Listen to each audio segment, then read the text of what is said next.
Mondays are new. Oh, Yorkshire geek got stories for you. Favorite tricks beyond town's grass. Popcorn adventures on time. Magnificent Mondays with fire in our veins. Cinematic journeys, memories and change. Geeky passion flowing pure and strong. In this world we all belong.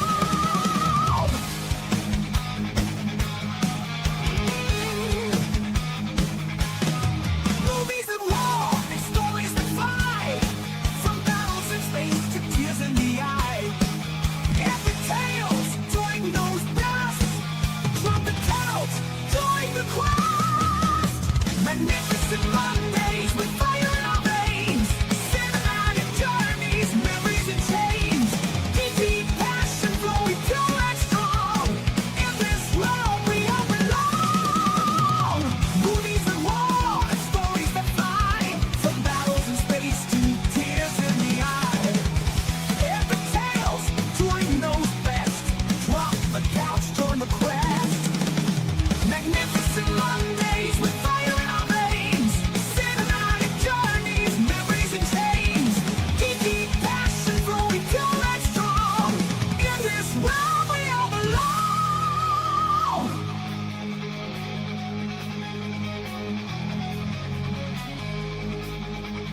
Lights dim, low screens aglow. Troy takes us where dreams flow. Action heroes, villains, dark night. Every scene, hearts delight.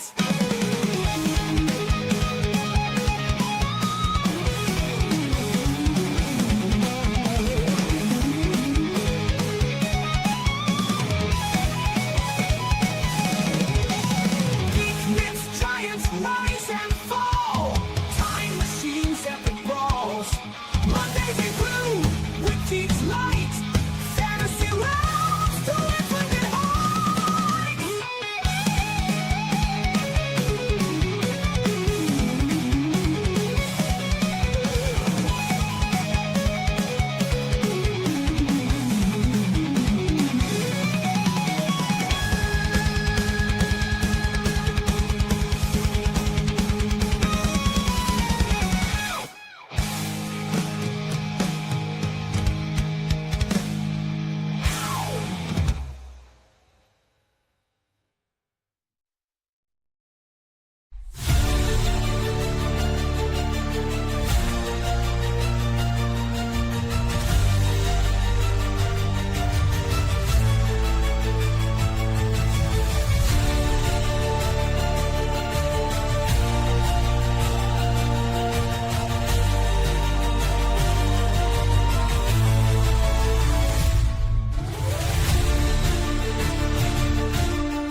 Hey up, it's Steve from the Old Yorkshire Geek, and welcome to episode 82 of Magnificent Mondays. This week we're doing Oblivion.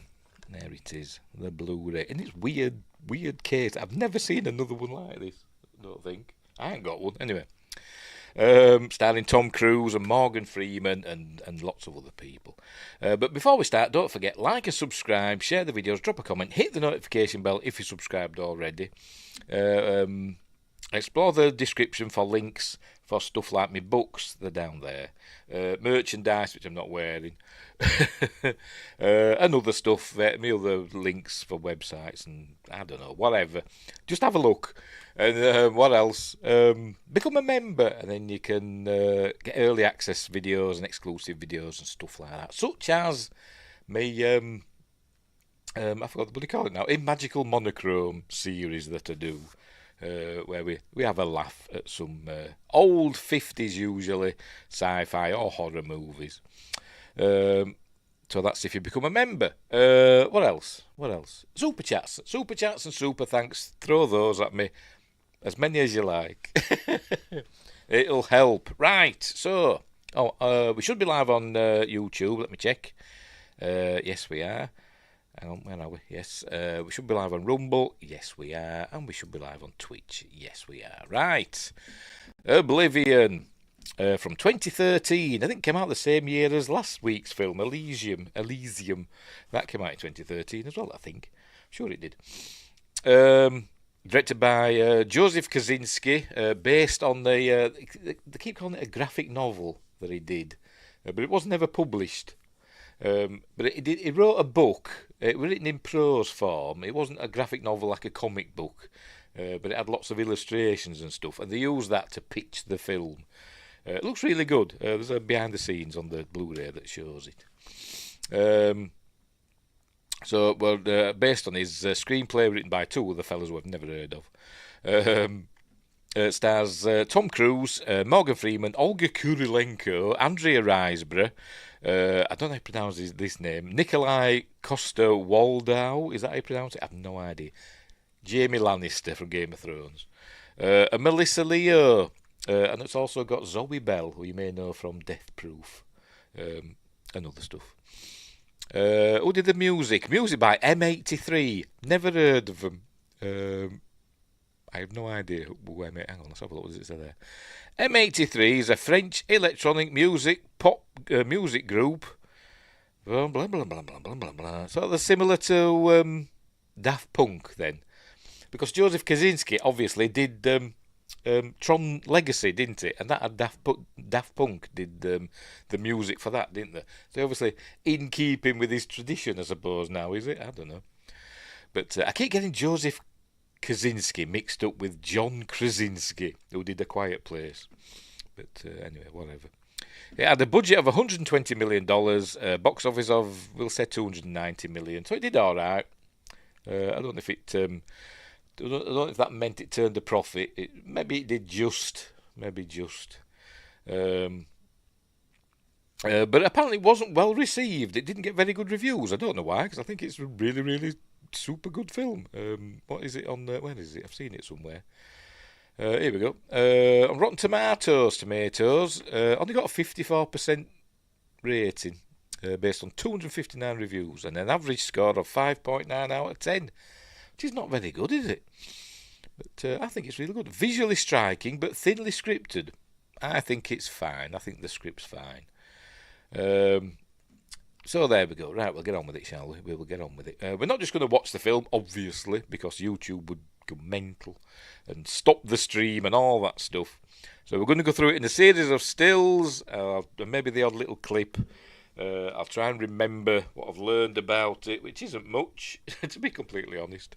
But anyway, off we go. I'll pop myself down in the corner. Hang on, I've got to get rid of that stuff first. There it goes. Pop myself down in the corner. That one. Yeah. Right. We'll get on with it, shall we? I shall add it to the stage and we shall begin. I'm sure I've forgotten something. I can't remember what. Anyway. Right. Hopefully the film's going to start now. Here we go. Oh, by the way, this intro, or whatever you call it, the logo, the studio logo, is one of those cool ones that they've changed just for this film. So we'll go through it a bit at a time. There we go, as you can see. Actually, I'll just play it. There we go. We see the Tet. That's a thing in the film called the Tet. Maybe named after the tetrahedron. Maybe.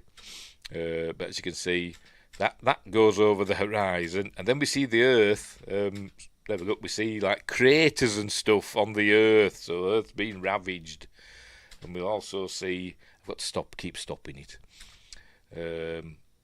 We'll see that the universal logo. There we see the Earth's not looking very well. There is it. Oh, there we go. Lots of craters on the Earth.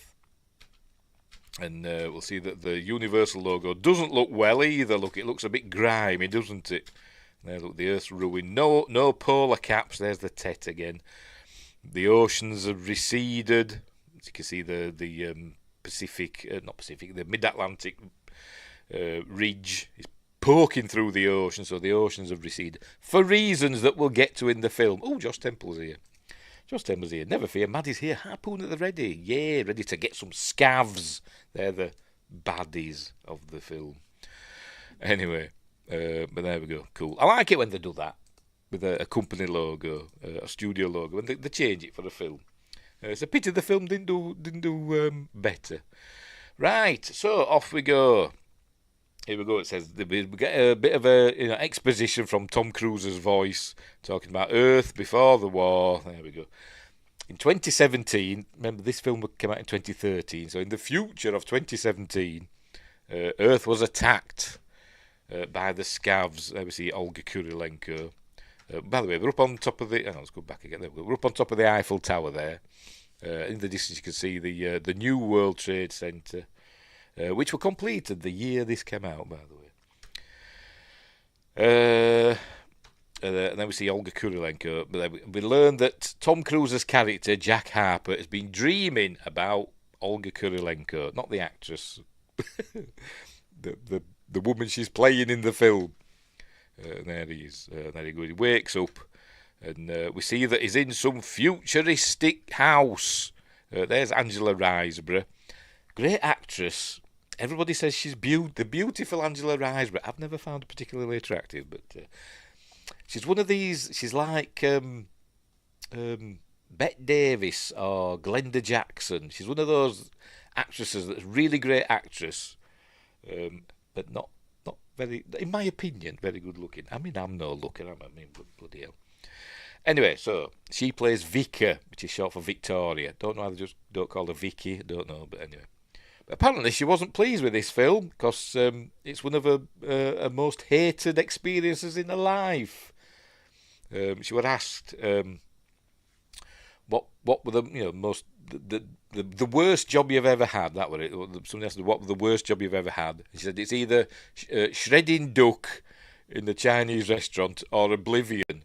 So screw you, Andrea Riseborough. Even though she did a decent performance, I wish they got because also up for the part were I've got it here somewhere. Hayley Atwell were up for the role. Who else? Where is it? I'm sure I've got it highlighted somewhere. Hayley Atwell. There we go. Diane Kruger, Kate Beckinsale. They were also considered for the role, and they give it to her, and it became one of her most hated jobs. One of the worst jobs she's ever had, she said. Anyway, so we learned that Jack Harper and Vika are the two people that are living in Tower 49, a very futuristic place. There we go. We see that the moon's been destroyed. We're never told how. It's been half a century since the scavengers destroyed the moon. It's been 60 years, by the way. The film's set in 2077. But I don't think we're ever told how they destroyed the moon. I was hoping we get a flashback and show how it happened, but I don't think we do. Unless I blinked and missed it, I don't know. But anyway. And there we go, we get shots of stuff that's been destroyed. I think that's supposed to be the CN Tower. Is that in Toronto? I think it is, isn't it? And all that stuff. Some roller coaster there. So is this, I don't know. It could be Alton Towers for all I know. I don't know. There's the Pentagon. But anyway, there was a war that happened with the scavs. I'm doing that because the story all changes later on in the film. And they used nukes and won the war. That's what they say. Earth won the war. But there's still scavs roaming about the wilderness. But most of the population, the ones that didn't die, obviously, have gone off to Titan. That's the story that they're being told. They've gone off to Titan, and they're using... I forgot what they call them. It'll say here in a minute. Oh, look, there's the Washington Monument. By the way, when the moon was destroyed, or partially destroyed, kind of reminds me of Time Machine, the remake of the Time Machine. The moon was destroyed in that as well, wasn't there? They showed the moon with a big crack in it. And Justin 34. Hello, Justin. So obviously, because the moon was destroyed, there were huge tidal waves and stuff like that, so that washed over the coastal areas. So you see, like New York and Washington, are basically buried in mud from the tidal waves. Pardon me. Anyway, there we go. There you go. We won the war but lost the planet, he says. Most of it's uninhabitable. What we're looking at there, I have no idea. Go back a bit, see if there's a clue. What's this supposed to be? Don't know. I can see stuff under the water and buildings and stuff. Is it? Oh, look, probably an airport, isn't it? Probably an airport, because I can see an aeroplane there. Oh, another aeroplane there. Yeah, probably an airport. And there we go. They get a look at the TET, which is a space station that people are on, and then they're going to Titan. That's going to be the new home. Everyone's there now. Oh, and there's Angela Riseborough in the shower. There we go. Hydra rigs. That's what I'm trying to think of what they're called. These are things that are sucking up the Earth's ocean. This is what they're being told. It all changes. Obviously, there's a twist. There's a twist later on in the film. But we're told that they're sucking up the Earth's oceans to turn into power, for they go to Titan. I don't know, whatever. And it's Jack and Vickers' job from Tower 49 to protect the Hydra rigs in their area. There's other towers. It's their Tower 49. There you go. The survival of humanity depends on it. So anyway, right. It's showing there some scavs getting a drone, because they've got drones that fly about that take out scavs and protect the Hydra rigs. There we go, see a scav there. Makes them look a bit like animals, doesn't it? But we learn that they're not. But anyway. There we see a photo of them. That's an important photo. We see it more than once in this film. And that we are an effective team.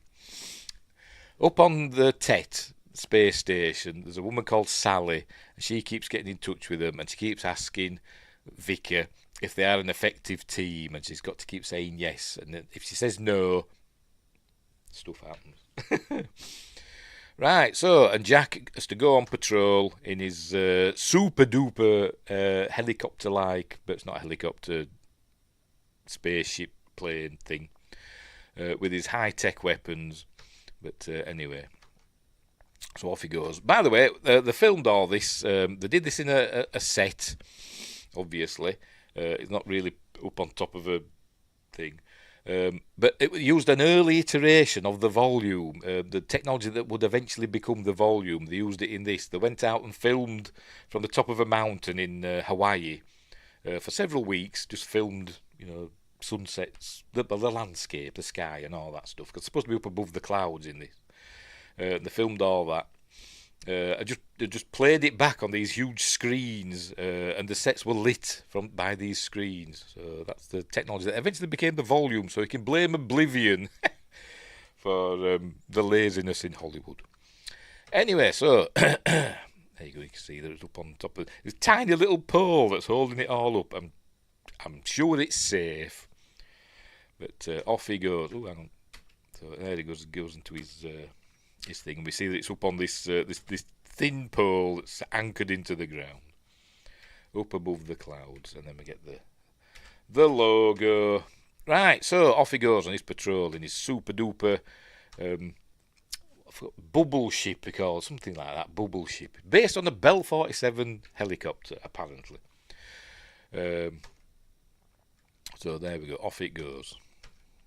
And she's monitoring, because she's his communications thingy. Oh, Bobby ship. I'm sure it didn't. I think the subtitles on this file are not the same subtitles that we get on the Blu-ray. He called it a bubble ship, not a Bobby ship. Oh dear. Anyway, so off he goes. Off he goes. The TET can only communicate with them for some reason when it's above the horizon. Haven't they got other satellites? Obviously not. But anyway, never mind. So off he goes, and he's checking on the drones. There we go. Drone 185 is good. Obviously, drone 199 is okay. On the thing, and we learn that two drones are down. Two drones are down. 166 and 172. Drone 166 kind of becomes the baddie drone of the film. We see it a few times, but it's just doing its job. But it kind of becomes the baddie.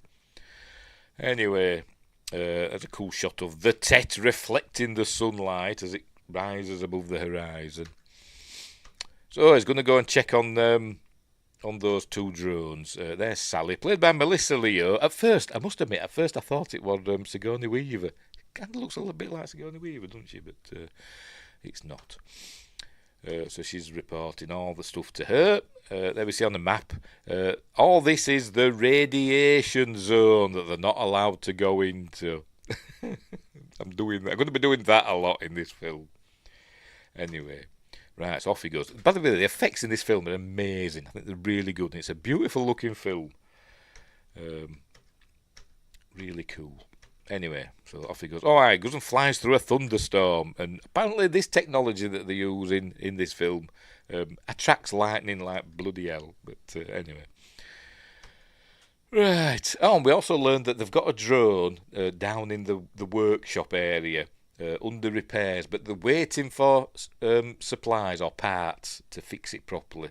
It needs armour casing. So it's repaired and it'll work, but they're waiting for armour casing to cover it with. I think that's drone 109. That's Chekhov's drone, because that will come back later on. Anyway, there you go. Are you an effective team? Yes, we're an effective team. Hurrah. Anyway, right. So it's got to go and find those two drones, drone 166 and 172.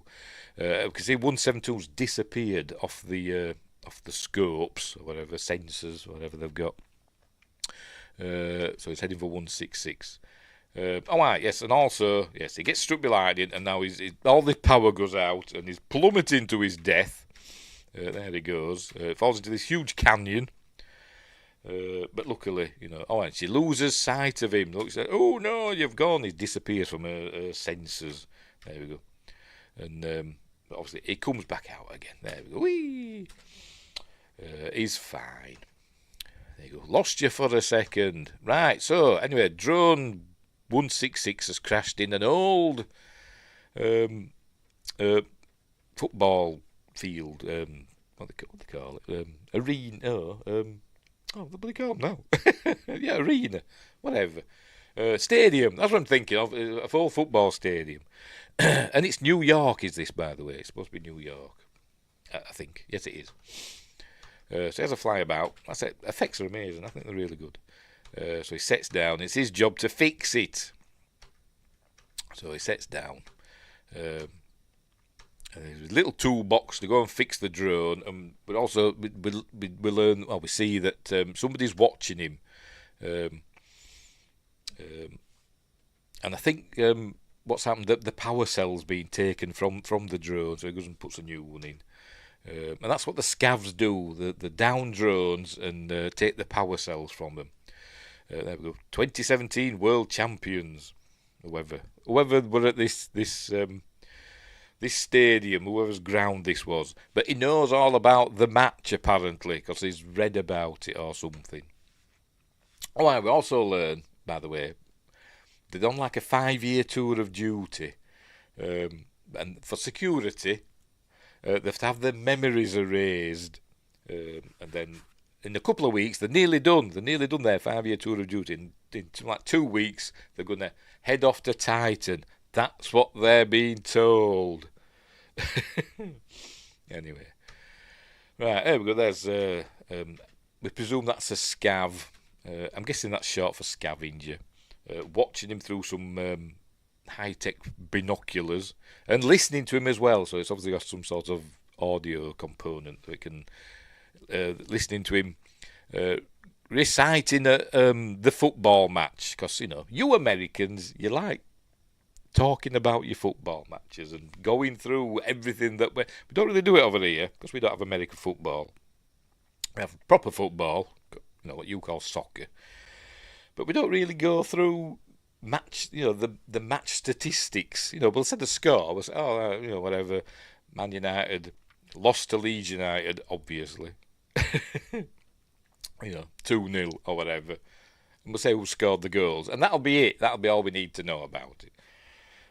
But you Americans, you've got to go to everything. There was at the 50-yard line and all this this, that, and the other. Seconds left on the clock, and he's going through it all. And it's the same with baseball, aren't you? You're obsessed with statistics. But anyway, he's going through it. And we see that something's coming. He's still talking about the match. That's what he's talking about.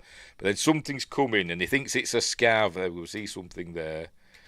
Obviously, they are scavs, they can tell, because whatever. But he turns around, it's just a dog, an old, dog that's probably full of rabies or something. It looks malnourished and everything. But then the drone comes back online. Oh, yes, by the way, on this drone, on drone 166, the scavs have painted a picture. This is supposed to be Jack with his severed head next to the drone. Apparently. But anyway. The drone comes back online, and it's going to shoot the dog. And he's trying to say, get out of here. And the dog's obviously just barking at him. Anyway, the drone reactivates, and he stands in front of it and says, I'm Tech 49, Jack Harper, and it scans him, and it's realizes he's a friend, and then it scans everywhere else with snazzy lasers and says everything's clear. Clear, and off it goes. It just bombs off into the sky like that, and resumes its duties. Anyway, so they just say 166 is back online, but 172's just vanished. They don't know where that's got to. Anyway, I presume he's on his lunch break here now, sat atop this cliff, watching the hydro rigs, not hydro rigs, that'd be pale hydro, wouldn't it? But anyway, doing their stuff. Now we've got 10 fuel cells stolen in just over a month, so that's what's not they're dealing with. Anyway, that's where we learn they've got 2 more weeks. 2 more weeks and a half, man. I was getting short too. That's what's going on here. But look, he's found a flower in this wasteland. He's found a flower that he's put in a can or something. He's going to take back for Vicky. Anyway, he's going to go and find 172. But he can't do it from the air for some reason, so he's going to do it from the ground. He says we've got to do a ground search, so he gets out his snazzy futuristic motorbike, puts his goggles on, and off he goes. Hang on. Pressing the wrong button. There he goes. Go on. Which is obviously a real bike, it's been faffed about with for the film. To take the fuel tank off, and he only had a fuel tank that could hold a litre of fuel, so they could only ride it for like 20 minutes at a time. But anyway, just to make it look sleek and futuristic. Anyway, so he's riding through, like I say, all these stuff that's old tankers and ships and all that stuff. As I said, we're all covered up with mud because of the tidal waves, just like Atlantis. And there's a submarine, look.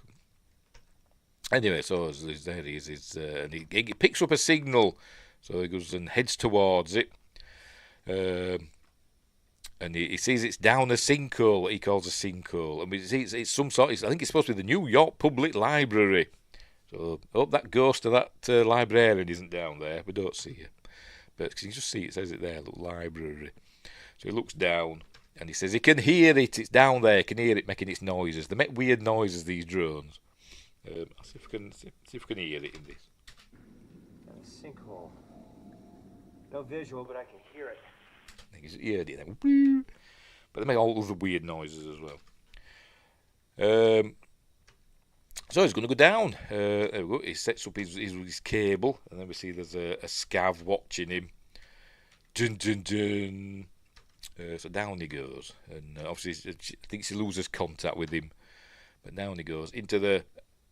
I think they said it was the reading room of the New York Public Library with this set that they built. Anyway, so here he is looking for the drone. He goes across this member. I think we do. Do we see some here? Or is it later on? It might be later on. But he doesn't find it. He finds a big round thing with a cloth over it, a tarpaulin, whatever, and he takes off. But it's just a globe. Obviously, he thinks it's the drone. It's just a globe. But there's a thing there giving out the signal. There it is. So he's been duped. It's a trap. Anyway. And then he gets caught. There we go. Something grabs onto his leg, some wire or something, and starts pulling him. There we go, through the library. There we go. Obviously, he gets away and starts shooting blindly into the dark. We see like glowing eyes and stuff like that. There we go. They're a bit like jabbers. Jabbers? What am I talking about? Jabbers. Jowers. But they don't say utini. There we go. They're supposed to be all the scavs. He nearly falls. By the way, as usual with Tom Cruise, he does all his own stunts. So he did this, jumped over there, nearly knocked himself out on that bit. he banged his knee or something. And the director says, I'm actually sure you actually nearly were knocked out then.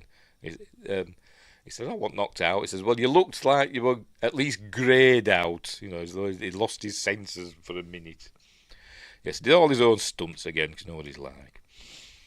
Anyway, obviously he doesn't fall down there. So he's about to go back up. He hooks onto his wire and up he goes. But it snaps. Does it snap or is it shot?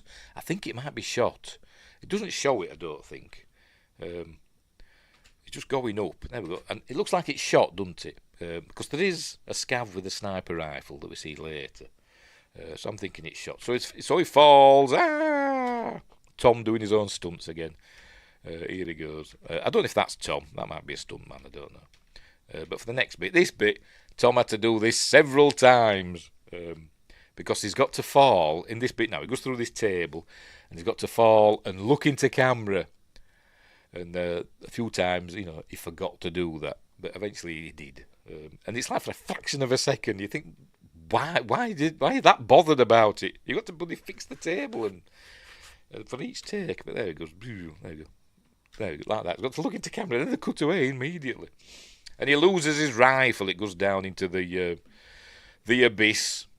You can see scavs lurking in the darkness. Anyway, suddenly, Drone 166 appears. Got his pistol, by the way. Drone 166 appears and just starts blasting everything. Here it goes. Does this make a noise? Let's have a listen. Them sort of noises they make.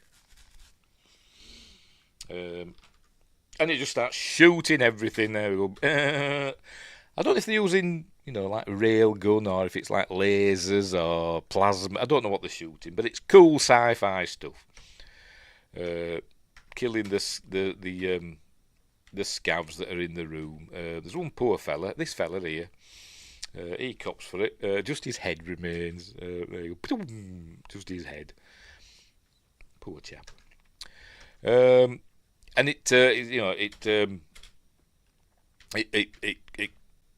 looks at him. He's got to say, "Tech 49, Jack Harp," and he's got to say it again. Anyway, eventually it realises he's okay, and it buggers off again. So we see Drone 166 a few times in this film. Anyway, right, so he goes and climbs out. He finds this cabling that's dangling down, so he climbs out that way. But first he finds a book. It's not accidental, by the way, that he finds this book. It was placed there for him to find. So luckily he saw it, and off he goes. So he climbs up. Tim Rose says, "Hello, Tim Rose. I like this movie. Yes, so do I. I think it's cool."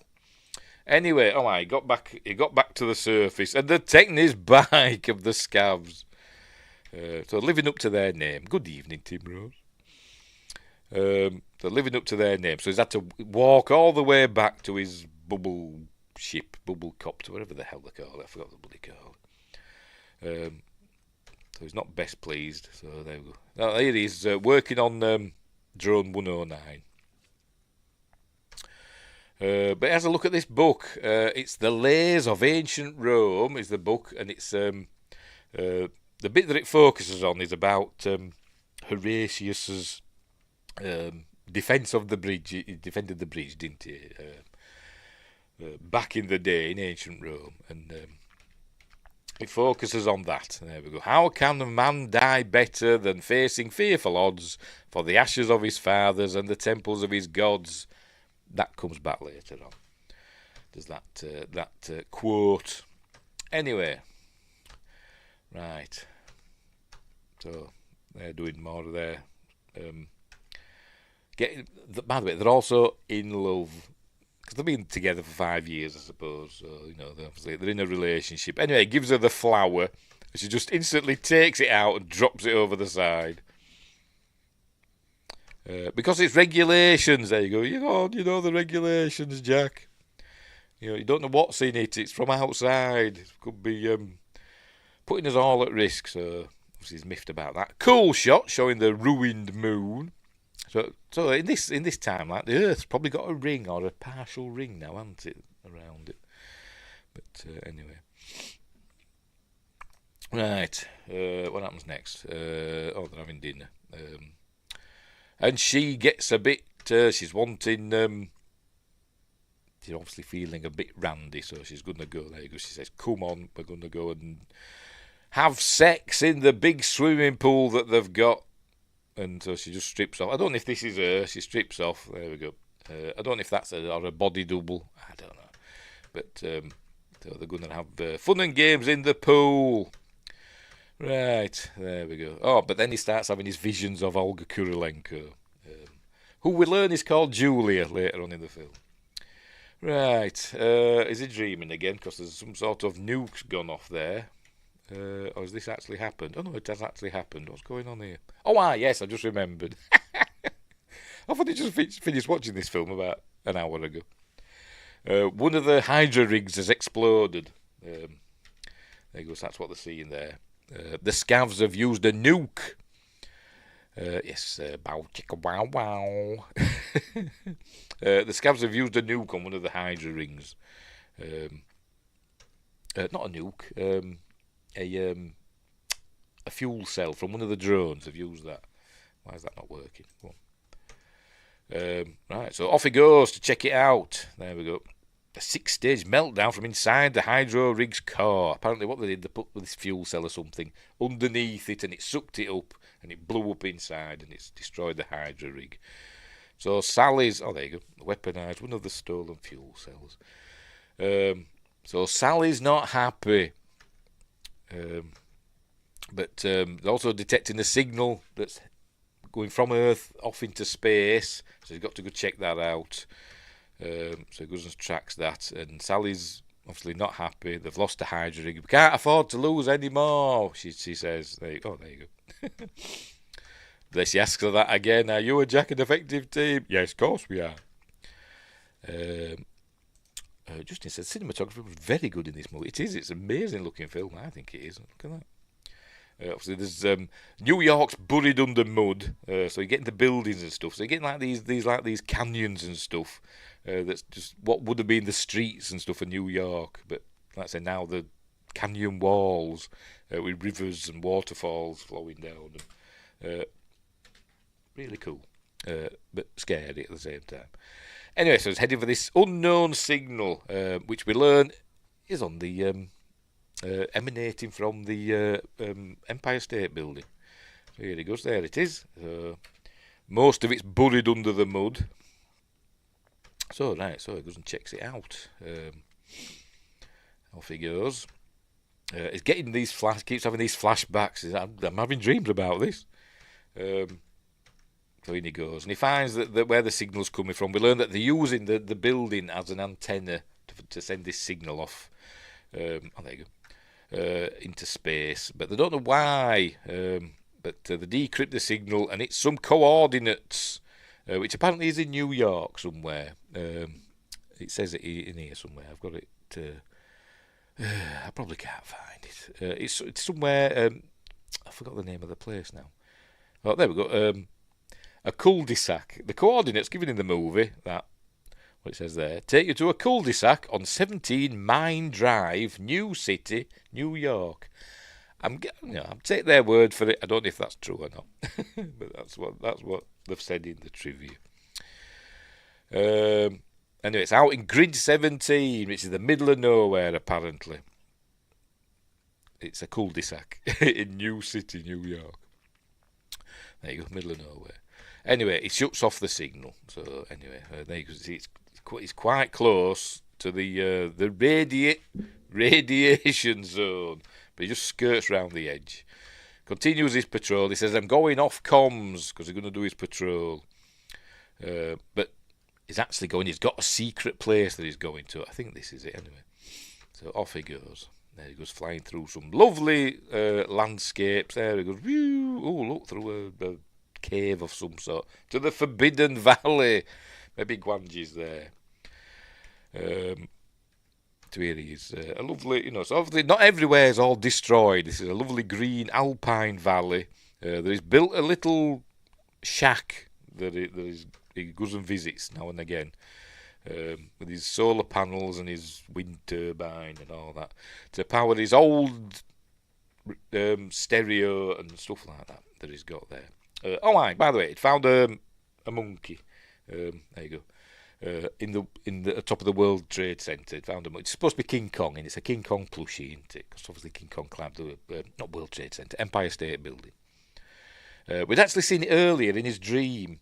He'd seen when they were up on the World. I keep calling World Trade Center. Up on the Empire State Building. In his dream, he saw like a little girl holding one of those, and he actually found one that were there. So there we go. Puts his new book there with his others. Tale of Two Cities.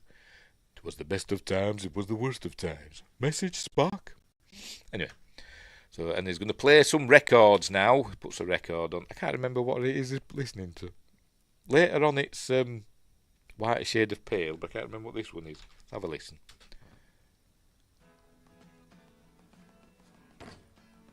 Can't hear it. Can't hear it. And there he goes, plays a bit of throws some hoops. Drinks out of the lake by the for Pete's sake. There he is, drinking out of the lake by his cabin. I won't risk it. But anyway, then he talks to his fish. You're gonna miss me. And he's going to have a lie down. He says, I'm going to miss this place. He'd like to live there forever because it's all natural and lovely. And he's going to have a lie down in the grass. And he falls asleep and has his dream again. There we go, up on top of the Empire State Building. Led Zeppelin, Ramble On. I have no idea what it was. I don't know. It might have been. I don't know. It might have been. Right, so he's had that dream and he wakes up. And he wakes up to see something streaking across the sky. What is this? And he looks through his the sight of his rifle. Hang on. There we go. And we see something eject and there's parachutes and stuff. He says it's ours. It's some of our tech. It's not alien tech. So he's going to go and sort it out and look for it. And it's going down in the area that the coordinates were at. There you go, that's the beacon coordinates. So he's going to check it out. But Sally, up at control, tells him to stand down and they're going to send some drones to deal with it. And he says, no, we've got to get our own eyes on this. So he disobeys orders. And she asks her again, are you an effective team? He says, yes, we are. But I think she might have been lying. So anyway, so there he goes. He arrives, all fires and stuff going on. And he sets down. And there it goes. Ancient. Thing is ancient. It can't be that old, can it? Well, it's 60 years old. Is that ancient? Yes, it is. I'm nearly 60. Oh, pardon me. So anyway, he sets down and he finds that there's pods, like cryogenic pods or whatever they call them. I don't know. Stasis pods, we'll call them. And he finds them, and there's 5 people in them. There we go. Somebody called Ishioka. I think this actually is the production designer of the film, whose name I can't remember, but I think that's him. And we learn they're from a ship called the Odyssey, which was supposed to go to Titan in 2017 at the beginning of the film. But that's where they're from. 5 survivors. There we go. And he finds another one here. And it's her, look, it's her. Jay Rusakova. Don't know why they've got that on there. Because we learn she's got another name later, but never mind. well, she's called Julie, but she's there, and she's alive. She's got a Russian thing on there, even though I don't think she'd like that now, would she? Olga Kurilenko, she's Ukrainian, Ukrainian/French. She was born in the Ukraine, so I don't think she'd like having that Russian flag there now, would she? Anyway, anywho. So there she is, and we see that they've got to save, because she suddenly gets all critical on this display here, so he's got to save her. But as he's looking at this, there we go, a drone's arrived, and it starts taking them out. There we go, starts taking out the other survivors. Drone 166 is there, and I think there's two, well, there might just be one, I don't know. Drone 166 is there, the drones are firing on the survivors. And it's telling it to, there we go, drone one, tell you it's the baddie one, isn't it? Tell it to stand down, and obviously it doesn't shoot at him, it kills all the other people, the other 4 survivors, they're not survivors anymore, and it wants to get Olga Kurilenko, but he stands in its way, and he tells it to stand down, it flies away, and then we see that a scav's watching, and I presume listening as well, and seeing that. But anyway, so he takes Olga Kurilenko back to the tower. Here we go. Didn't take it out of the stasis tube. They're in something like delta sleep or something they call it. They don't say they're in cryogenic suspension or suspended animation. They say they're in delta sleep. But anyway, so they drag it, get her in, open it up, get the med kit and all that stuff, and she comes round and starts throwing up and all that stuff. Obviously, they're all confused. They don't know what's going on. He recognises her from his dream, obviously. I don't think he mentions that, but yet. But first thing she says when she opens her eyes, by the way, there you go. She says, first thing she says, she looks at him, and she said it. There we go.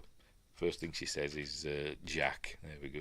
So she recognises him, and they're like, "Oh, what's going on?" Anyway, so they've got to look after her. But Vickers not happy she's there. He's going to have been in delta sleep for a long time. 57 years. No, but 60. It tells you've been in there for 60 years at least. Anyway, so there you go. So basically looking after her for a bit, and tells her all about what happened with the war and all that stuff. He just starts laughing. Because Vicar holds Jack's hand. She's like, he's mine. Stay away from him. So she starts laughing because she's obviously in shock. But anyway, so she goes to have a lie down. And Jack's saying, well, why were the drones killing them? They were humans. Why were the drones killing them? If I hadn't got there, they'd have all been killed. But Vicar just says, I want her gone first thing. They're going to get in touch with Sally up on the Tet, and they'll send somebody down. That's what they're guessing. Send somebody down to come and collect her. Anyway, Jack asks Vicar, do you remember anything? You have any memories from before the security wipe? And she says, she basically says no. I don't know if she does or not, but obviously he does, because he's got his dreams, hasn't he, that he keeps having. There's the scav looking up at the tower. Looks a bit bloody fragile, doesn't it? I won't trust it. But it's futuristic technology.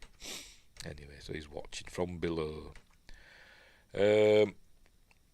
She's got up, she put a flight suit on. Don't know where that was. Maybe it were in the stasis tube or whatever you want to call it, but I don't know, it might have been in there, but anyway, she's put it on, a flight suit, and she's asking what's going to happen there. She's saying Vicar will report what's happened, and they'll send somebody down for her, but she wants to go back to the ship, to the Odyssey, or to whatever it was, and get the flight recorders to find out what happened. So it says, fine. So off they go. They don't tell Vicar. She wakes up. She can hear the sound of the bobble copter, whatever the bloody hell thing's called. The ship taking off. So she's get in touch with him and say, what you doing? We've got to go and get the flight recorder. He says, I can't protect you, Vicar says. Anyway, so they get there. She finds the flight recorder. We also see this part of this, whatever this is from the Odyssey, it's been ripped open, something's been taken out. And, we learn what it is later. It's some sort of, it's like a mini nuclear reactor or something like that. That's been taken out. Anyway, she finds the flight recorder. There it is. But then scavs arrive. There we go, hear the emerging look. Oh, teeny. Where's my keys? There we are. They arrive, they knock him out. There we go, we get a shot of. In a minute. There we go, they knock him to the floor, and he does a return to base thing for the ship. So that flies off, returns to base by itself. And then Jack gets. There we go, and then Jack gets knocked out by Darth Vader. Looks like him, doesn't it? There we go, gets the butt of a rifle in his face. Next time we see him, he's got a scar on his nose, which were a good idea, because for reasons. Anyway, obviously, she's lost contact with him, so she's panicking, his Vicar. Anyway, right, so it's been dragged on this weird contraption, some sort of caterpillar wheel thing, taking him into the Yavin base, it seems. But anyway, so she's now going to start lying to Sally. There you go. So, pretending everything's okay, and he's just gone off on a pre-dawn patrol. Could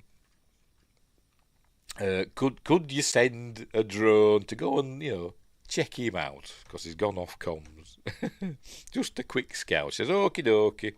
So there you go. This drone goes to investigate.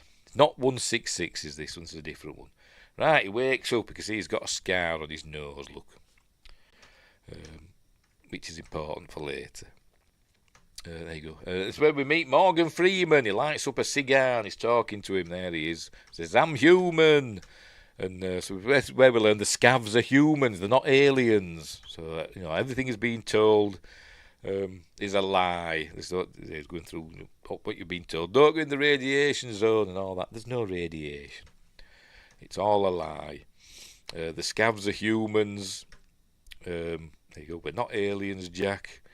They're just what's left of the human race. That's what they are. They're the survivors. Nobody's on Titan and all that. It's all a lie. And the Tet is an alien station. That's what caused it all. That's what happened. Anyway, meanwhile, this drone's heading towards them. It's going to cause mayhem any moment. Anyway, it's following there must be his blood or something, a blood trail that they're following. Anyway, let's ask it again. You're still an effective team? Yeah, of course we are. Right, so we're going to tell them their plan, what they're going to do. They've captured, remember drone 172 that disappeared? They've got it and they've shut it down. And what they're going to do, they're going to put basically a bomb inside it, using the fuel cells that they've stolen, and the mini nuclear reactor from the Odyssey. They're going to stuff that inside the drone and send it up to the Tet and blow it up. That's their plan. But they can't turn it on without it trying to kill them. So they need Jack to reprogram it for them. Meanwhile, this is this drone 185 is following the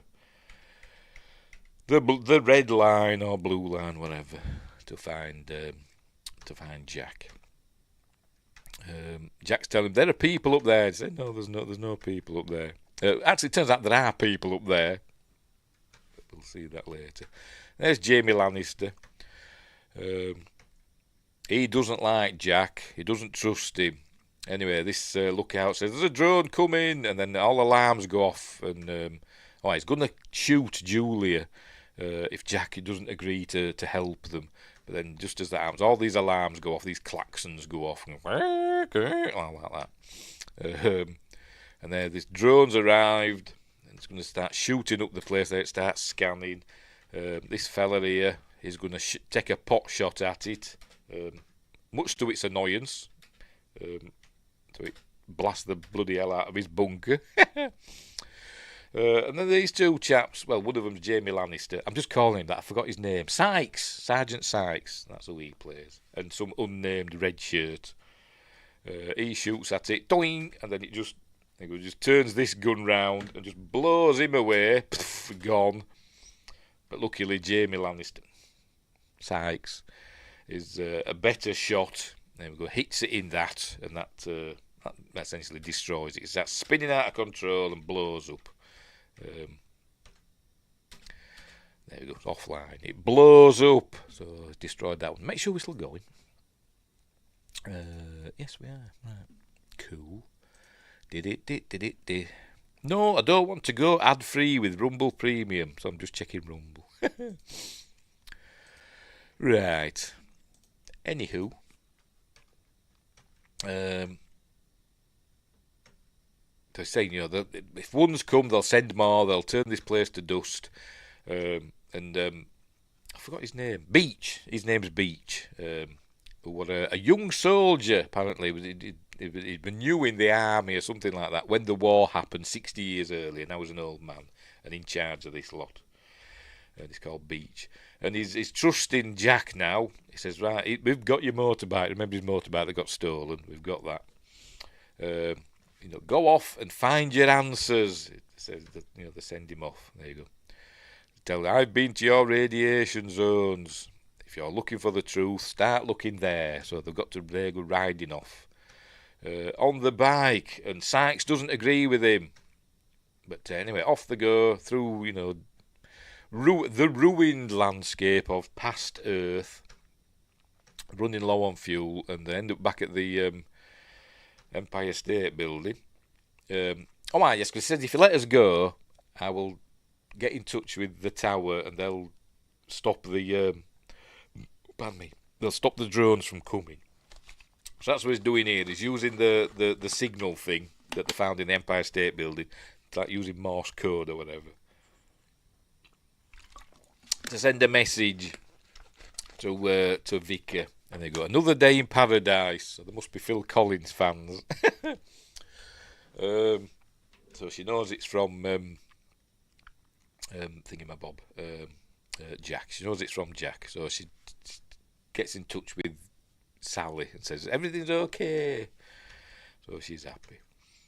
By the way, another day in paradise, that is an important line in the film. They've said it in the past and they say it now and all that stuff.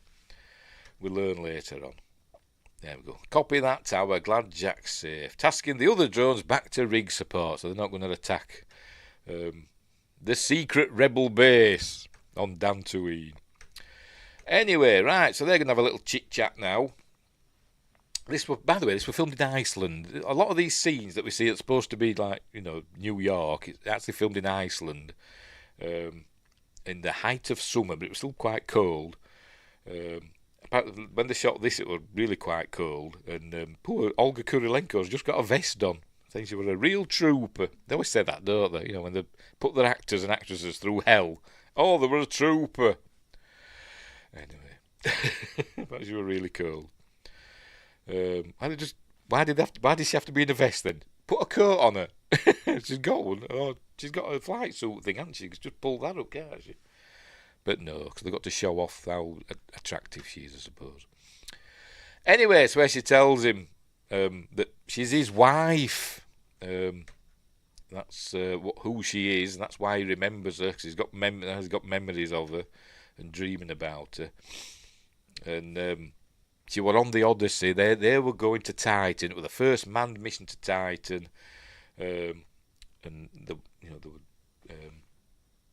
They went off. They're supposed to go to Titan, but they picked up an alien object, which turned out to be the Tet. And they were reassigned to investigate that. And then she says, they must have woken you and Victoria first. We actually find out what happened later on. But anyway, that object was the Tet. That's what she's saying. There you go. So the Tet is an alien object. Still don't know how it destroyed the moon, but anyway. Then he says, "Who are you?" She says, "I'm your wife." And he's like, "Oh God, I know you are." But he said, "You're not who you think you are." It kind of turns out he's not who she thinks he is either. But anyway, so the reason he's having dreams about the Empire State Building is because he basically asked her to asked her to marry him up there, and which is probably why it didn't have Harper on her live pod. But I don't know. Maybe they hadn't had a chance to change it or whatever. Or maybe she just wanted to keep her name. I don't know. But anyway, took her there, asked her to marry him, and he says, "Oh, and I had a ring." There you go. I held up a ring, and she's still got the ring. She shows it to him. There it is, an engagement ring. So, and you said yes. So there we go. And then suddenly he remembers, and it's all in colour because he's remembering properly because it's in colour now. Anyway, then not long after that, I suppose. There we go. There we go. See the girl with the monkey. The gorilla, the King Kong. Anyway, so there we go. So now he remembers it all. It's all flooding back now. So. Yes. Vicar sent the ship back to pick him up, and she sees them embracing. She saw it a minute. Hang on, there we go. She saw him. She saw that. So now she's not happy because she's gonna lose Jack. Anyway, so they come back, but she won't let him in, and. She gets in touch with Tower and she says, "I've got a problem with my tech assistant," or something like that. There you go, Mrs. Tower 49. "Problem with my technician. We're not an effective team." He says, "Open the door." And unbeknownst to Victoria, drone 109 activates. There we go, and disconnects itself from all that stuff. And it kills Victoria, as we'll see in a minute. There we go. It rises up. There we go. Behind her. Rises up behind her. She goes, "Jack!" And it just blows her away. There we go. So Victoria's dead now. And it's going to get Jack as well. There we go. It's got to the terminate thing. Terminate. It's going to kill her as well, but luckily, hang on, it didn't get a chance. There we go. Hang on, here it comes. It's been shot from the side because luckily he told Julia to stay in the ship, and she just knew how to work the guns on it because it's got guns on it. Look. So she saved his life, and that's the end of Drone 109. Anyway. There you go. She says, "Hi, Jack." Apparently, this is the first time she's ever spoken to Jack. Is Sally? By the way, this is computerized because remember, there's no people up on Tet. Sally was the mission controller for the Odyssey mission in Houston. So it's basically using footage of her and altering it. So that's what they've been doing. And it says, "You killed Julia." Says, "Yes, we did. I'm sorry, that's very unfortunate. But what we want you to do, we want you to bring the survivor up to the Tet. We've got another mission for you." So there you go. Assign you a new mission, you and the survivor. So that's what she wants him to do. So anyway, off they go. Tech's off again. He's not going to do it yet. He's got other plans. Right. They're getting chased now. Yes, they're going to get chased by 3 more drones. I think, actually, did he swear at it? No, he swears at her later. But anyway, drone 166 and 180 and 171 are on the way. But remember, 166 is the baddie one, isn't it? For some reason.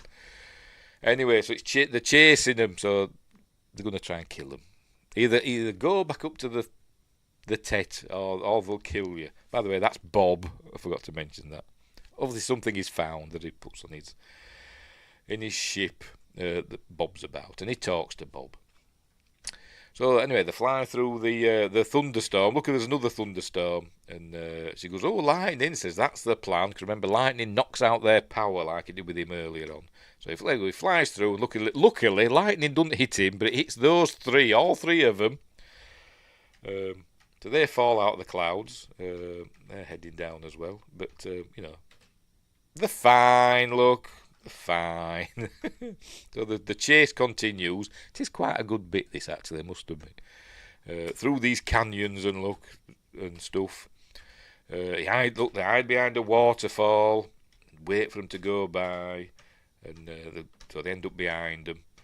So then they start shooting at them like that. So it's all cool and exciting and sci-fi, and they fly past the Statue of Liberty. Look, she's there. Look, Lady Liberty. Well, part of her hand anyway. But anyway, so all this cool stuff's going on. Shooting. There we go, they got one. Yay! I got one. Don't get cocky. That's what she should have said to him, shouldn't she? There go, they fly through. Yes. I think this might be the end of drone 166. Actually, there we go. There's drone 166. They got rid of the other one as well. I think they made a rock or something fall on it or whatever. And there's just 166 left, and it's bashing them. Actually, no, it's not the end of drone 166. It comes back in a bit. They think they've got rid of it. There go, he flies like that, and they get through this little gap, and off they go into the wild blue yonder, and they're going to head into the radiation zone. Oh, they are in a minute. So he's going to take her to his special place, but there we go. Oh, drone 166 has other plans, and it's just crashed into him. So they go down. He ejects the pod. Look, in a minute. There we go. Cool stuff. And I don't know if they're actually spinning them. I think they might be, because they said Olga Kurilenko were actually really scared on this bit, and he asks her, "Are you okay?" And she genuinely went, "No." So I wonder if it's on like one of them gimbal things or whatever, where they're actually spinning them round. It looks like it, doesn't it? Anyway, so the crash. There we go, the crash. But they're fine. So he's going to check out. There we see smoke there. So from the drone, it tells us wait here. Obviously, she doesn't. He's got his painted on scar now for reasons. Anyway, here we go. He sees another ship come in and land. So whoever this is going to see to this drone. This is drone 166. Hello, Wind Grace. Hola. So off he goes, and he sees this chap get out. He's going to head over, start working on the drone. So he starts running down, saying, "Hey, stop! Don't work on that drone!" And they both aim the guns at each other. And then we see, hang on, you ready for the big twist? They're both Tom Cruise. Oh my Godfathers! Luckily, this one hasn't got a scar on his nose. We've got to differentiate between them, haven't we? And we learn that this is Jack 49 from Tower 49, obviously. This is Jack 52, and I think what it was, the radiation zones are just a demarcation area. It's just where another tower region is. So Tower 52 is obviously their radiation zone. Would be where Tower 49 is. So they never meet each other. Anyway. So, there we go. Drone 166 starts switching itself back on. It must have some self-repair thing going on. But anyway, she runs down. Sees there's two Jacks. Oh my God. She's got two husbands now. But so they start having a fight, and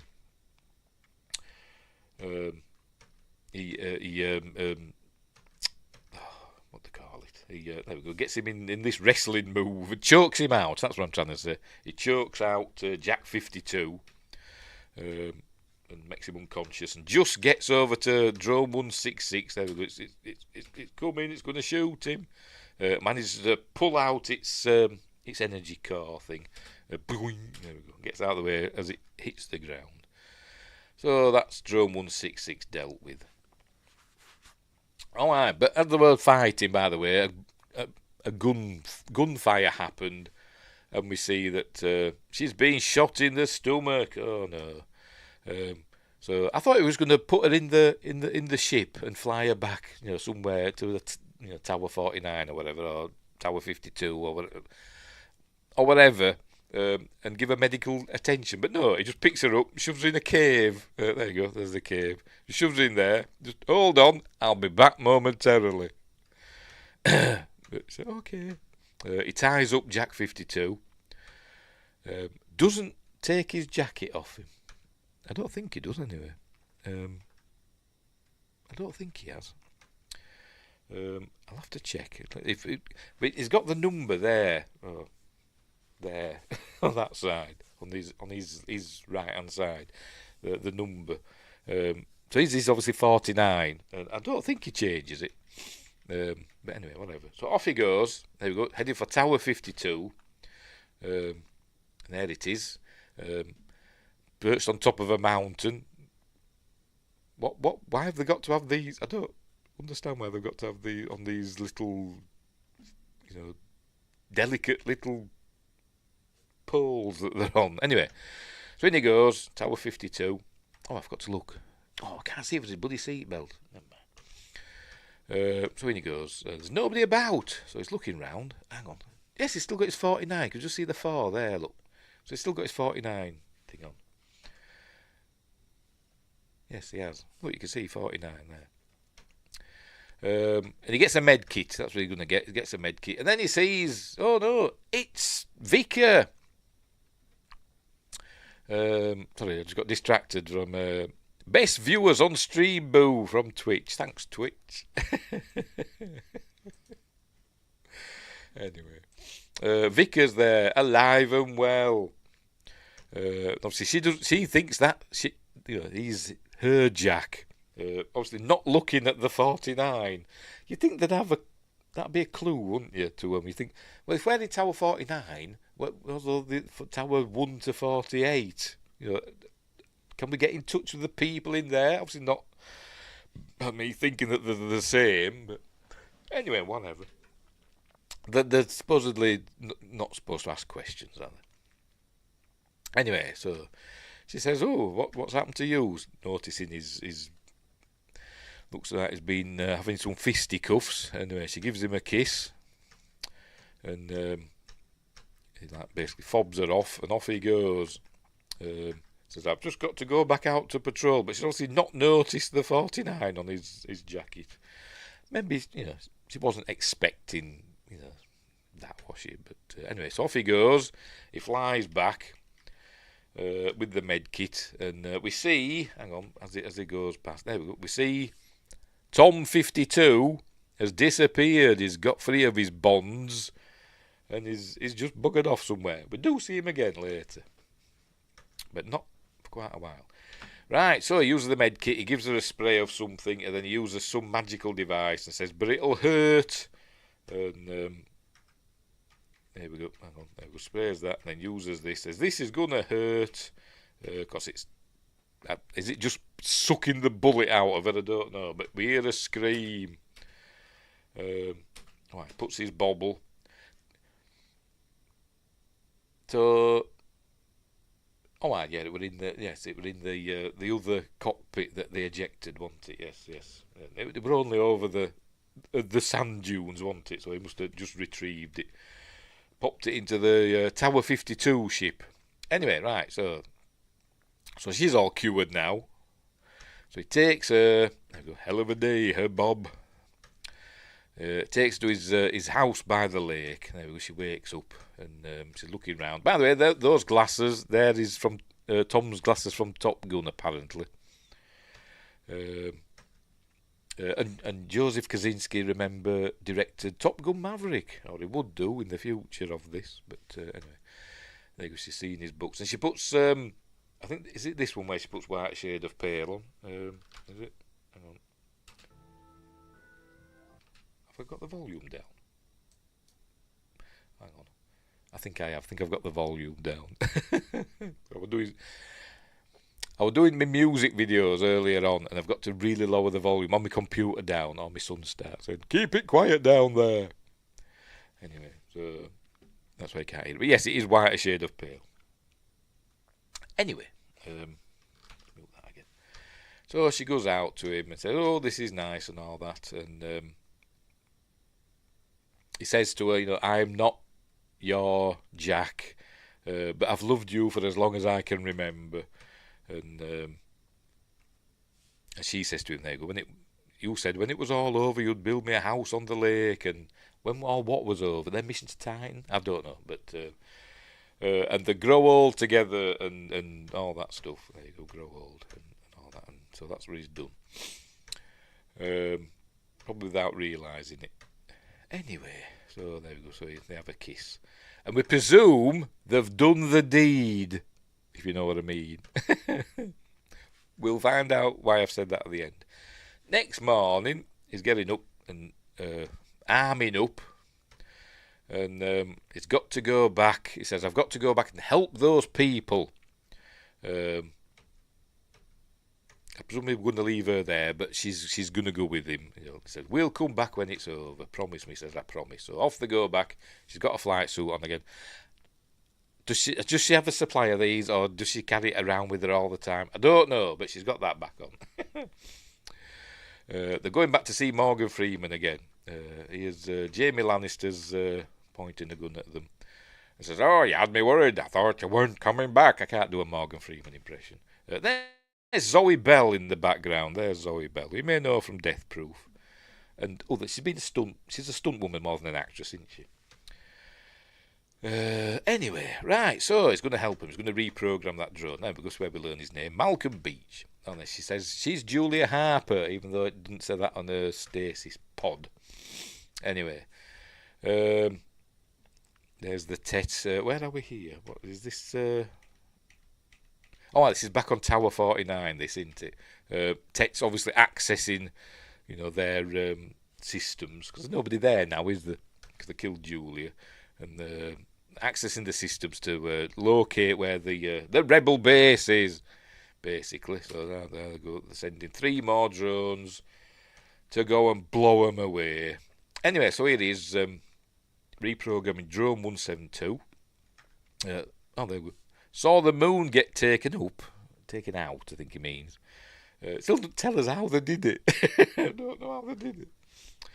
But anyway, so he's explaining what went on. The moon got taken out. Ships came from the Tet and set down, and then soldiers came out, and there were all the thousands of Tom Cruisers came out and just started killing everybody. There you go. Out you came, thousands of you. Astronaut Jack Harper. Go on, there you go, thousands of you. Just killing, no soul. And but that's what these aliens do. They're the scavs. They're the real scavengers of the aliens, and they just go from planet to planet, sucking up the oceans or whatever for energy. A bit like Independence Day. But anyway, we don't know what they look like. Or they're just, I think they're just machines. I think it's just a machine civilization. Anyway, there you go. It's 50 years of watching those hydro rigs suck our planet dry. So now they're gonna change it. It's what he's saying. And I've been watching you. He's been watching Jack 49 for a while now. So that's it's all him. At the football, we're in watching him at the football stadium, and he left the book with the quote from Horatius and all that about having a good death and all that. And so we were testing him. He wanted to know, if he could be trusted. And he says when he stood in front of the drone to save Julia's life, he knew he was their man. Oh, there we go. He knew. So anyway, so he's reprogrammed that. He says that's all. That's reprogrammed now. And he switches it on, and it doesn't kill him. There you go. And so they're gonna take it outside, and then we see lots of other people. Well, he have a tattoo on his face? Yeah, silly man. I don't think tattoos on faces. Anyway, so they're going to take it outside. Here they are. They're lowering it onto this big caterpillar driven monstrosity that they've got, and there it is, and out they go. Why couldn't they just let it go by itself? Because they can fly by themselves, can't they? But they're taking it out on that for reasons, because as they open the doors, these buggers arrive. They say, oh no, get back inside, scatter everybody, and he starts shooting at them with this big, I don't know, howitzer, I don't know what the hell it is. So anyway, all hell breaks loose, and there we go. And they're just wasting everybody. These drones just killing willy-nilly. Loads of people dying. Obviously they're armoured, so they're hard to take down. But anyway, this one's just gonna kill all these people, including Julia. But luckily, Jamie Lannister's there, and he knows how to shoot them, doesn't he? So he shoots it in the. If you get them in, they've got super armoured. The white part is like super strong armour, isn't it? But if you get them in like the exhaust vents or whatever, or where the power cells go, that brings them down. Anyway, now there's Zoe Bell. He tells her, go running across there, and so he does run across there, and then he can shoot that bit or something. And it blows up. There we go, like that. So that's 2 of them down, but there's still 1 of them there somewhere, I think. Have they got them all? Oh no, I think they've got them all now. Oh no, because what's his face? Morgan Freeman. I think he took out the last one. It shows him here somewhere. Where the hell is he? Here we go.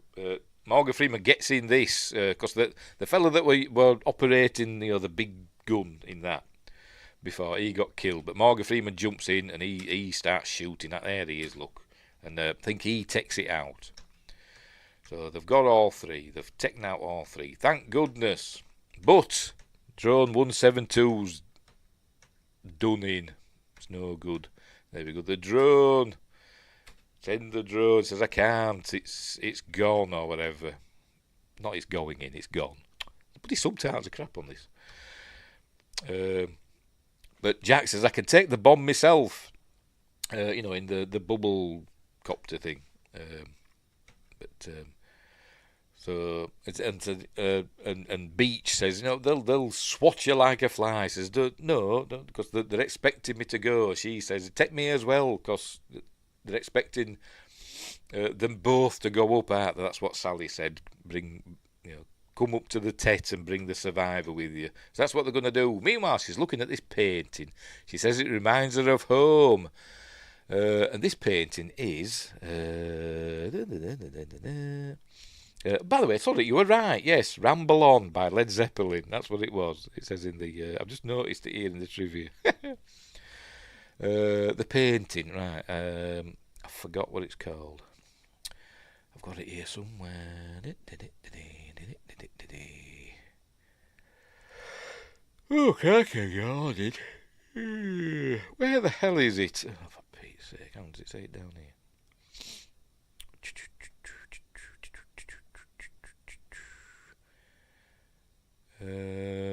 Where have I seen it?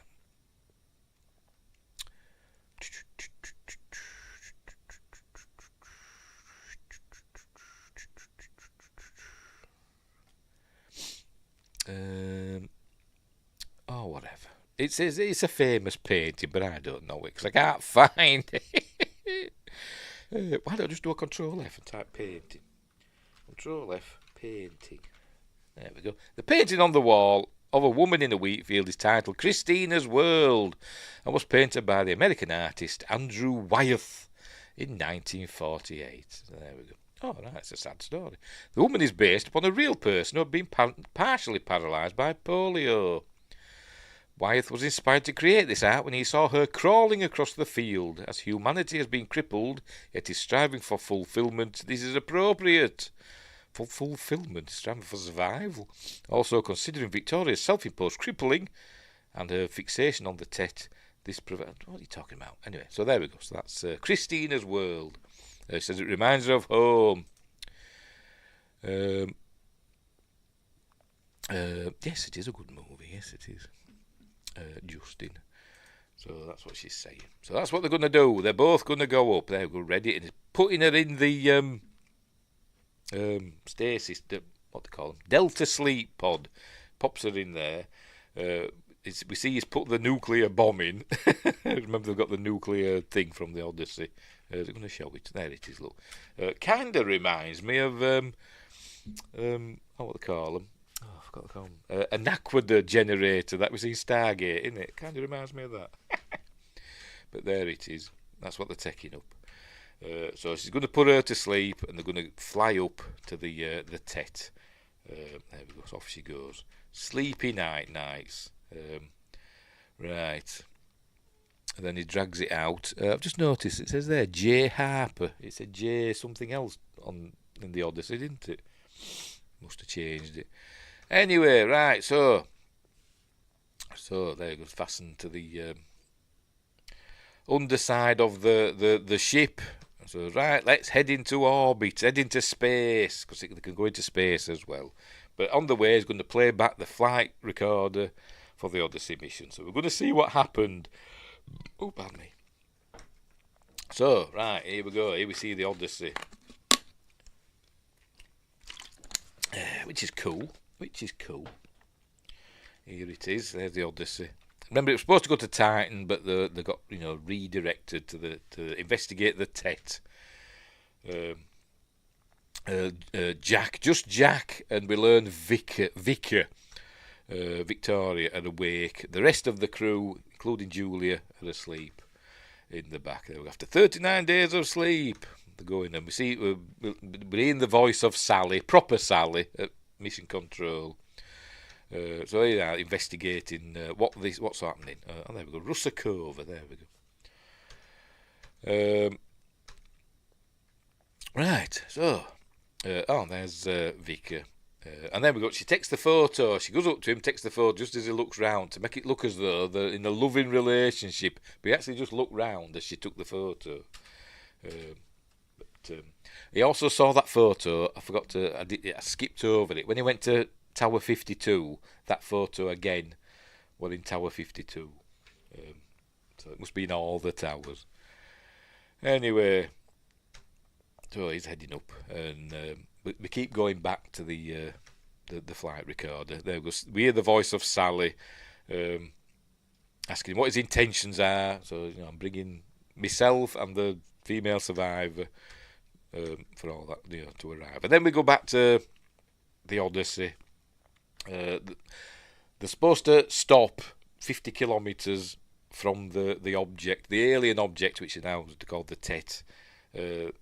50 kilometres from it, and manoeuvring thrusters and all that.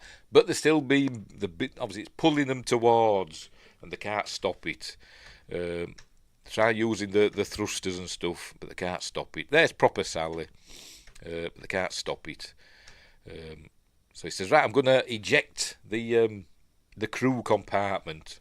There you go, the sleep module. There we go. I'm going to eject that. So that's what we're going to do. And he tells her to go and get back in a Delta sleep pod, but she says, "No, we're a team. We worked effectively. We're an effective team." That's what she says, something like that. There we go. We're a team. Remember, they're an effective team. So he sends them off. They stay in orbit for 60 years. It must be a big orbit. So there we go. He's ejected them, and just the cockpit part is headed towards the Tet. So there we go. And off they go inside, and that's the last we see of them. There we go. Bright lights and everything. And that's why Tom Cruise took over the world, thousands of them. And there's lots of lots of Victorias as well. Anyway, right, so in goes back into the present in 2077. In goes Tom. Flies inside. Some drones come. Notice these have not got numbers because they're inside the Tet, so obviously they're not numbered. I have a big orbit. Stupid food. I am Planet X. They've been escorted by a couple of drones, and the drones suddenly they go up beside of them, and just point the guns at them. And Sally says, what is your intention? And he says, I'm just here to, I want humanity to survive. And she says, okay, you're not lying. So they let him in. So in he goes, and and he flies over these. We see lots of Tom Cruises and lots of Julias in these pods. There's thousands of them, millions of them, I don't know. Lots of them as he's flying by. There we go. Lots of clones of Tom and Julia. Not Julia, Victoria. Bloody hell. So, and then we arrive. So this technically is Sally. I don't know what its real name is. We don't know what the aliens look like. Is this one of the? I'm guessing like a, artificial intelligence. There we go. Welcome home, Jack. She's saying. Meanwhile, these are coming out now out of the base. So Jack, you're doing the right thing. Here we go. He's brought the Delta Sleep pod.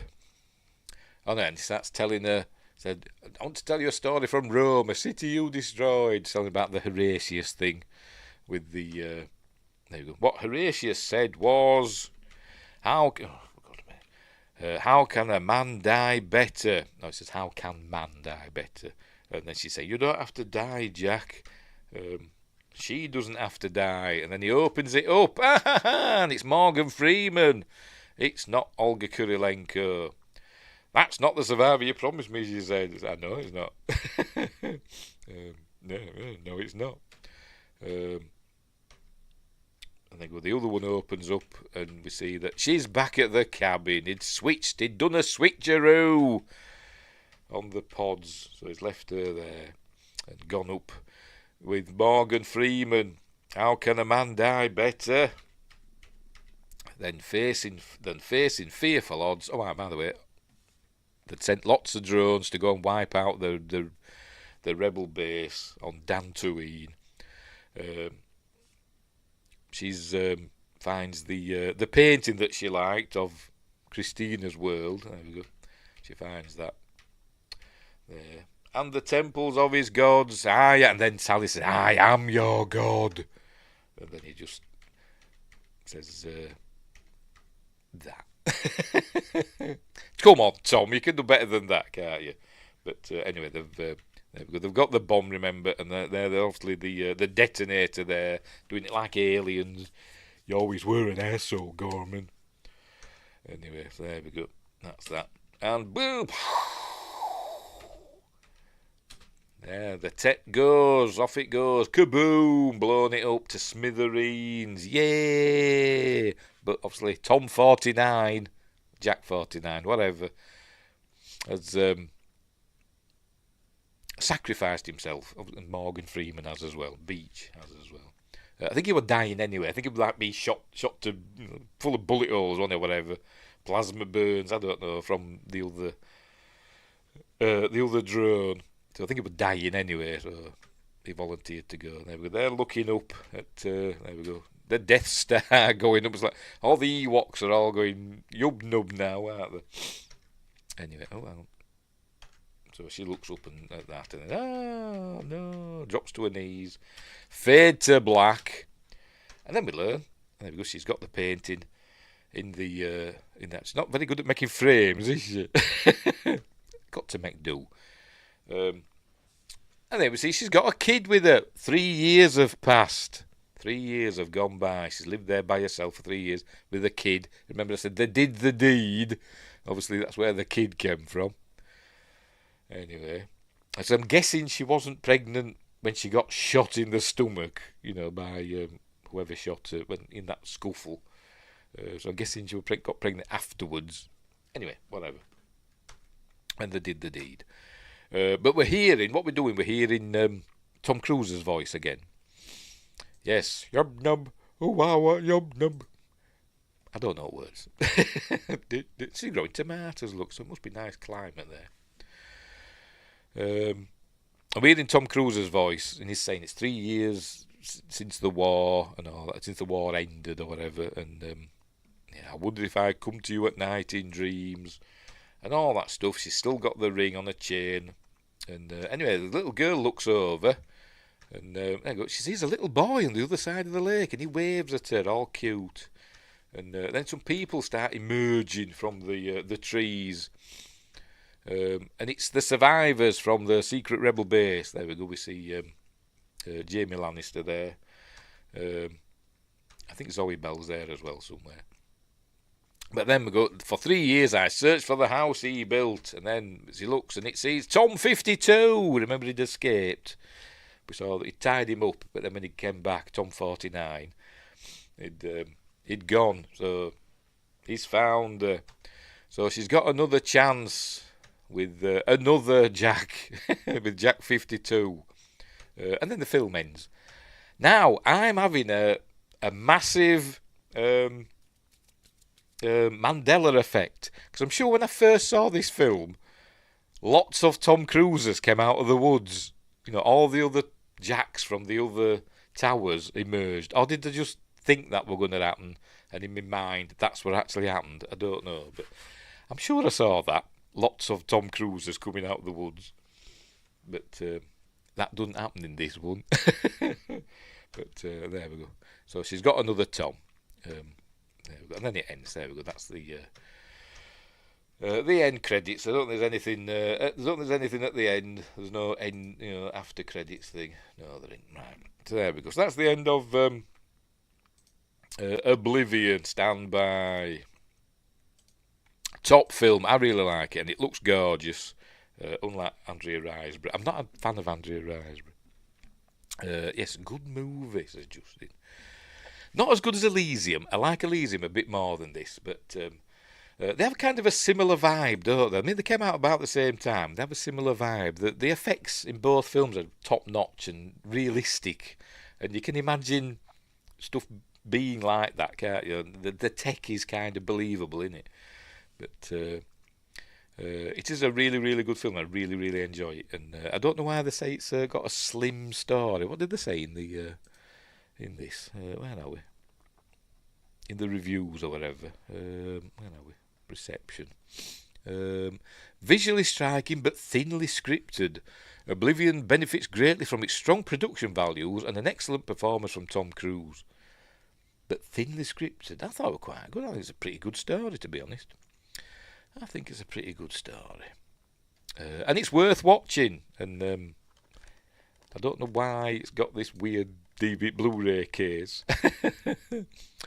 Never got the respect it should have. Like the ending in this more than Elysium. I'm trying to remember what now. Yes, because both the protagonists died, don't they? Yes, because Matt Damon dies in Elysium as well, doesn't he? But at least she got another Jack, didn't she? But anyway, I'll get rid of that. So there we go. That's the end of another Monday. Magnificent Mondays. But yeah, it does. I think it should be. More people should see Oblivion. I think it's a really, really good film. And I still don't understand this Blu-ray case. Apparently, you can change the what is it? You can change the picture. Does it slide out? I don't know what it does. I think you can take it out and switch it round. I don't know, because there's alternate images that you can have. But it tells you there's a how to, but I've never bothered. But anyway. Anyway, right. Wingrace says, hang on. Josh says, I like this for what it was. Yes, it's a good sci-fi film with some great action that doesn't get too boring. There are quiet moments. There are lulls in it, aren't there? But when the action starts, it's amazing. I think it is. That dogfight bit through the canyons and stuff. Cool. I like more of a happy ending. Yes, it does have a happier ending. I mean, Elysium had a happy ending as well, but we didn't have multiple Matt Damons in that. Wingrazer, there's no Battlefield Earth, but it's quite good. No Harrier jump jets in this. No 1,000-year-old Harrier jump jets. Oh dear. Both movies are good though. Battlefield Earth ahead of its time. It's bloody awful, isn't it? But enjoyably awful. Battlefield Earth is one of those films that's so bad it's good. I think it is anyway. It's like Star Crash. It is. It's fun. It's fun. Don't take it seriously. That's what you've not got to do. Anyway. Right, we will leave it there. We're all done and dusted. What's coming up next? I don't know what day we're on. Monday, aren't we? So Wednesday. Wednesday I'm probably doing